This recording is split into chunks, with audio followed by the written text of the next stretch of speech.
Hello, this is Andrew Becker, and in this video we're going to be going over surface anatomy and some important clinical landmarks for various procedures and practices.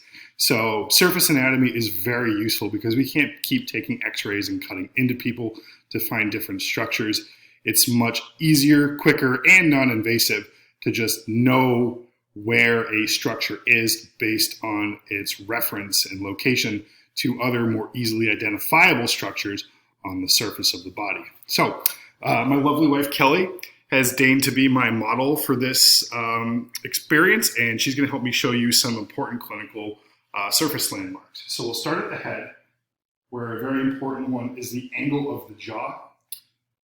This is a feature of the mandible, which is a bone, which is part of the skeletal system, and we use it to size oropharyngeal airways. So you measure from the angle of the jaw to the corner of the mouth, and that gives you the length that you should use. This is a device that we insert through the oral cavity into the oropharynx, and it lifts the tongue anteriorly so that it doesn't flop back, and include the airway when we're trying to do things like rescue breathing. Moving inferiorly, we have a very important landmark on the anterior neck. The thyroid cartilage, commonly referred to as the Adam's apple, is a prominent feature of the larynx, which is part of the respiratory system. And if you slide your finger down, you'll feel a second prominent ridge, that is the cricoid cartilage. Between them lies the cricoid-thyroid membrane, and this is a very important spot to know if you ever have to perform an emergency surgical airway. It's a very safe spot because it's not highly vascularized, there aren't a lot of nerves over it, so you can cut into it with a little more confidence if you're going blind. If we're in the OR, we do a true tracheostomy and make the incision a little lower. But in the field, when you have seconds to spare, that is an ideal location. Again, moving inferiorly, we come to the angle of Louis, which is a prominent ridge formed by the meeting of the manubrium and body of the sternum. And this is important because just lateral to it are these second ribs, which let us identify very easily the second intercostal spaces. Intercostal space could be used to place to do needle decompression for pneumothorax. You palpate along the space till you reach the midclavicular line, and that is your ideal site for needle placement. It's also used to identify sounds associated with the specific valves of the heart. There are very specific locations for the best places to hear those, as well as 12-lead EKG placement, because those have to go between the fourth and fifth intercostal spaces.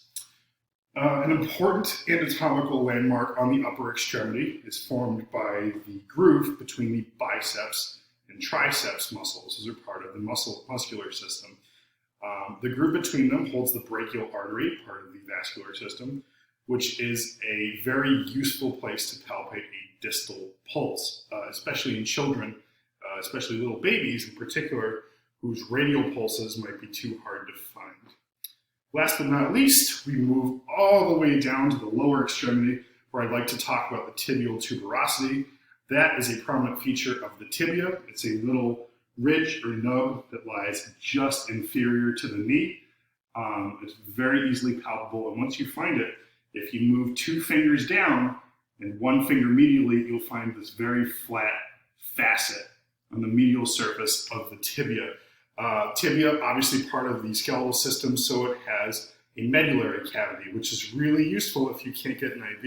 We can place an intraosseous needle there in case we can't get an IV in an emergency situation and infuse through it.